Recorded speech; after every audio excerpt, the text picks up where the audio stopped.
Opening statement. You know what? I've been. I guess I can just speak about the month or so I've been here. I've been. Obviously, it was a fantastic opportunity for myself to be able to jump on staff, and Freddie is a guy that I respect immensely, and I played for him, and now being able to coach with him, you see every facet of what he brings to the table as a football coach and as a mentor, and what he does for these guys. And honestly, it's been a pretty easy job because you can tell he's laid a great foundation in that running back room. Just speaking for myself, so obviously he's taken over the reins, and we've had some ups and downs, but I think we're trending in the right direction, and hopefully we keep going in that direction this weekend. But can't say enough good things about Freddie, and then obviously Nick Chubb and Duke and even Dontrell finally got in the mix this weekend a little bit. It's a really good room. Had the opportunity to work with. How nice to have Duke back today, and then with his experience, is it a big deal at all that you missed a couple of days? Yeah, you know what? He's another coach in that room. That's why I say, I mean, between the foundation Freddie's laid and then the experience that Duke has, and he's one of the more cerebral backs I've ever been around. I mean, he's a sharp guy. He's on his protections, and that was the biggest thing you kind of want to get him up to speed with, and get him used to what they're throwing out with their blitz packages and everything. But he's the guy who's going to get on it quick. You know what? And I know he's the guy who studies still, and even while he's away, he's the guy that's going to be looking at film. He's got with technology now. You're looking at an iPad, and you can be pretty much up to speed, especially the way Duke operates, where he's not a rep guy. He doesn't need reps to be able to get it done on Sunday. So, we're happy to have him back, and he's a big part of this team. What's your breakdown of their run defense? You know what? I mean, they're stout inside. Obviously, it's mostly physically. You got Poe in there. He's one of the biggest, most physical guys in the league. Not only but size, but he's got a little bit of athleticism to him too. So he's a heck of a player. He plays a lot at the nose, at the shade, and then you got Kawan Short's a heck of a player too. I mean, that's two really good players on the inside. I was looking back, and I had the unfortunate opportunity to play them myself in the playoffs a few years ago. So they've on the outside, some of those guys are gone. The Charles Johnsons and Coney Ely's, those guys aren't there anymore. But Addison's still a heck of a player. He brings a lot of speed. And sets the edge pretty good for him. And all three of those backers are aggressive. So that's the biggest thing is we need to make sure when we're hitting the hole, we know that they're going to be in there to meet us. So we got to be ready to put our best foot forward, literally. And, just do a good job of working off their aggression, try to work it against them. But, I'm just excited for the challenge. I think the guys up front are ready. What's it like going against Kuechly? Yeah, you talk about cerebral. I talk about Duke. I think you're looking at an equal foe there on the other side. I mean, he's another guy that he does his homework. He studies a ton, and to put that on top of the fact that he's one of the more physically gifted guys playing the position in the game right now. So he's obviously going to be a challenge. It's going to be a chess match out there between him and Baker. So it'll be fun to see. But I'm excited with the plan we got put together, and hopefully we just go out and execute it on Sunday. Worked with a lot of quarterbacks pre-draft, and just wondering, what are your thoughts on Baker as compared to some of the other quarterbacks that you've worked with recently? Yeah, no, I mean, you always kind of in that world, you always kind of work with comps, I guess. You find comparisons and work from there. And a guy that Baker reminds me a lot of that I worked with is Jared Goff. And he's almost, I'd say he's the Texas version. I mean, he's got a little more fire to him, whereas Jared's kind of a Northern California Bay Area guy. He's a little more laid back. But you immediately when I came in the building, you feel his presence. And he's such a leader at this point. With I mean, obviously you're halfway through the year, you gain a lot of experience. You would argue that halfway through the season, you're no longer a rookie. You have some games under your belt, but he exceeds that. I mean, you say he's a guy who's wise beyond his years. He carries himself like a guy who's been around and played a lot more than he has. So the most important thing I think you look at is he leads the guys. He gets the guys fired up to go out and play and practice every week. And he's just really a fun guy to be in the building with. Is that something that could you see yourself? Do you want to be a quarterbacks coach as you move forward? And would you like to do something like that here or elsewhere in the NFL? You know what? I mean, I think like I said, the opportunity to come here in any aspect was amazing. And I think there's only a certain number of jobs in the NFL that when you're coaching ball, you want to coach it regardless of where you can get in, whether that's tight ends or running backs or wherever it could be. So obviously the experience personally comes from quarterback, and you take some of that when you coach. But it's been really fun coaching the RBs from that quarterback perspective, and I think that's something that you can give. And obviously Freddie gives that with the way he's coached too, between at Arizona and, the way he developed David Johnson and the way he's done it here. So, I haven't really put a cap on myself. I think if you put a cap, you limit your options, and I'm always a guy who wants to exhaust all of them. So I won't limit myself anywhere there. Just as a pure runner. Yeah, I mean, if we're just talking football, I mean, he's impressive. His balance, and for a big back, I mean, he's more shifty than you think. I think if you were to call him a one-cut guy, that's selling him short quite a bit. I mean, he can do some things, make some guys miss in the open field, and that's the thing too. I think just because we have a guy like Duke who's so versatile out of the backfield, and we want to get him touches in the pass game, that doesn't mean we can sell Nick short either. In the fact that, I mean, he can catch the ball, and I know it's been kind of a, when I got here, it was a rumor that Nick had stone hands, and I came with a clean mind, and he's proved nothing but the opposite. So he's done a heck of a job, and he's just an all-around back. And then that's not even getting into his character off the field. He's one of the most humble kids I've ever come across in the National Football League. And, just the fact that the success that he's had over this short period of time, he's not letting it get to him at all. I mean, he comes out with the same work ethic every Wednesday, ready to go, and, brings that on the field, and he's driven every Sunday. Excited to see him get another opportunity this weekend. This rookie quarterback class, I know you've worked with some of the guys that are out there playing right now, but what do you think of how they're doing as a class? Yeah, no, sure. I mean, I haven't paid a ton of attention, obviously, just being here, in close proximity to Baker. The biggest thing that jumps out at me, I think, is a lot of guys, and I say the last few years, these younger quarterbacks are so well prepared, and they make jumps so much quicker than I think that quarterbacks have in the past. And people get into long, drawn out, arguments about what that is, whether it's preparation in high school or college, what they see. I think the game's opened up and gotten into more of that spread format where, you can see things a little clearer because the defense isn't as condensed up in the box. But it's just been really fun to see the way guys let it loose and let it fly and amongst these young guys. And I kind of speak more so not just these rookies, but the Deshaun Watsons, who we had the unfortunate pleasure of seeing last weekend. But it's been really kind of cool to see from a quarterback's perspective of how the game's kind of aired out. Value of being a former quarterback and coaching running backs, just that different perspective that you have. Yeah, I mean, I think it's just the biggest thing I think is in pass protection.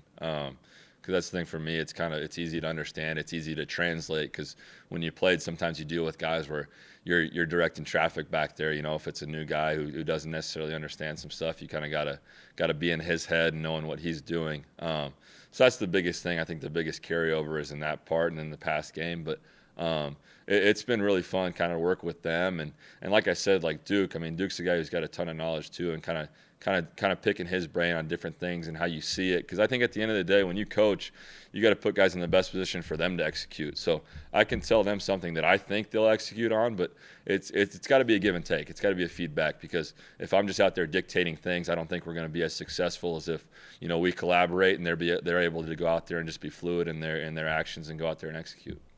When Freddie said we're going to use a full house backfield.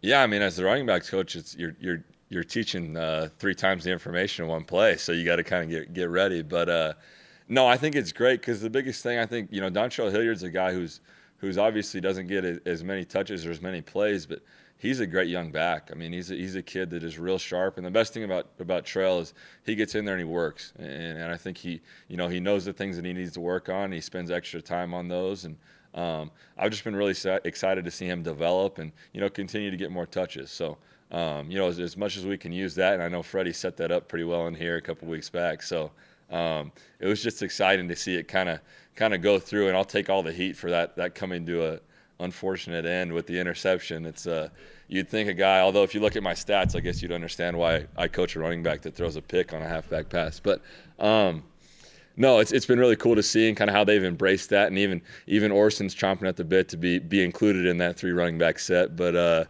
we'll see if he can handle it. Interesting you say quarterbacks are more prepared now coming in because it used to be that they're not prepared because they're not running a pro system. Mm-hmm.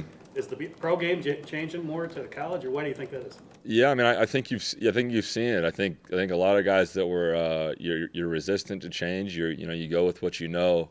I think they're part of that. You could argue the younger group that's coming in, but I think at the end of the day, as a coach, you want to put your guys on the field as fast as possible to execute. So by doing that, you make some concessions and you do some things that they're used to doing in high school and college. And the crazy thing, I mean, I just got out of college recruiting, and you look at these high school guys, and at San Diego State, we ran a pro-style offense running 22 personnel and, pounding the ball, running the football. It was impossible to find a kid in high school that was running that kind of system. I mean, everyone's spread out, four wide receivers, 3 wide receivers, a tight end. So it's really what kids know. So it would be counterintuitive to waste time and try and get them to adjust to a different system. You'd kind of be banging your head against the wall. So I think we've kind of just collaborated, and it's kind of shown itself with the offensive production overall in the league. If you worked with Pat Mahomes or not pre-draft? I did not. No. Did you have any inkling, just from what you knew of him pre-draft, that he would turn out to be what he is right now? Yeah, I mean, I'd watched him a little bit, and obviously the biggest thing with him was the raw tools were out of this world. So obviously, you look, I mean, Coach Andy Reid's done a great job developing a lot of different quarterbacks. I mean, Nick Foles had that career year a number of years back, and he's gotten a lot of guys to play at a really high level. So you knew once he got in there, and Alex Smith's an old San Diego guy, so I've always been a fan of his, and knew that when he got in that room, he'd develop pretty quickly. So it's been fun to see. And one of the game of the year, arguably, was that the 52-51 or whatever it was, just the shootout. That was history in the making, watching that go down a couple Mondays ago. Baker, I know their skill sets are different, but can you see him doing and accomplishing some of the things that Patrick is in this league? No, sure. I mean, that's the thing with Baker, too. And I think that the number one thing you need at the quarterback position at any level is confidence. And Baker's not lacking there. And you know what? I mean, I think he's a guy that the biggest step, I think, for Baker, you saw last week where, he goes out there. Obviously, it's a forgettable first half for him. But he comes out and goes for 350 in the second half. And that's something, I mean, that's natural. That's not something you can coach into guys. That's something that they have, that will, that drive, that competitive spirit in them, to not lose confidence, to keep throwing it, to keep spinning it. And that's the thing, I think, as long as Baker has that, the sky's the limit for him. Run across Brian's site when you were at San Diego? Oh, yeah. Brian actually coached me for 3 years. So Brian's, I consider him like a father figure. He was a special guy to be around. Obviously, spoke very fondly of Cleveland and his times here with the cardiac kids. So that was kind of one of the first people I called after my wife was Brian when I was getting on the plane out here. So he just made sure I had a winter coat. Didn't know if I had one in San Diego. So my wife's from New York, so we made sure and got that. But no, I mean, Brian, the way he spoke right here, and then kind of the way I've been able to see the organization through this lens in the last month, it's been really special and kind of full circle. So I'm still trying to get him out. He says he doesn't come after October, so we'll maybe get him out here next year. One thing he taught you when you coached that you're. You know what? Brian was a guy who he'd turn every football lesson into a life lesson, and he'd pull out quotes, whether it was presidents, global world leaders, and his biggest thing was always, Ryan, you're never going to be measured by what you do, but by how you react to what you do. So that was the biggest thing that's kind of stuck with me. And obviously in my professional playing career, things didn't always go the way I'd like them to. But my biggest thing was just to stay the course. You can't do anything but keep working at it, and that's kind of been my goal and what I try to teach these guys too. I mean, especially with the younger guys we have in the room, we make a bad run, we miss our protection, we do something, there's the next play, and we can't let that affect the next one negatively. So it's all about our reactions to things, and we just got to keep it pushing. What challenge has it been for you to integrate yourself on the fly mid-season with a lot of moving parts around? Yeah, no, it's difficult. The only thing I think I could draw from was, I hopped on with the Chargers on the practice squad my second year in the middle of the season, and it's somewhat similar. I mean, you don't have a training camp, you don't have an OTAs to get ready, and now obviously that's magnified as a coach. You need to be coaching the guys on what's going on. So I don't think I left the building here for about 72 hours the first couple of days I was here, just because I wanted to make sure those guys were in a good position to make plays on Sunday. So it was a wild first about week and a half, I'd say. We spent a lot more time here than I did at my hotel down the street, but it's been great. And I think a lot of that too is based on the guys that are on the staff, and like I said, with the foundation that Freddie laid and the way he worked with those guys, they're all smart guys in the room. They pick up stuff quick, so we get it to them and they go out there and execute. Last one. Coach perspective, and I know you probably haven't spent a lot of time working on him this week, but what Christian McCaffrey's been able to accomplish this season. How remarkable is that? Yeah, no, he's an extremely talented back, and I think if you look at it, we talked about the way the league's moving with spreading it out. When you have a guy that's a threat out of the backfield to catch the ball like that, it really puts the defense on their toes. You got to account for him in a lot of different ways. So it's been really impressive to watch him work. I mean, and he's a guy too that I think has exceeded a lot of people's expectations. So it's been. We kind of watched the scout team a little closer this week to see some cool stuff they're doing with him out of the backfield.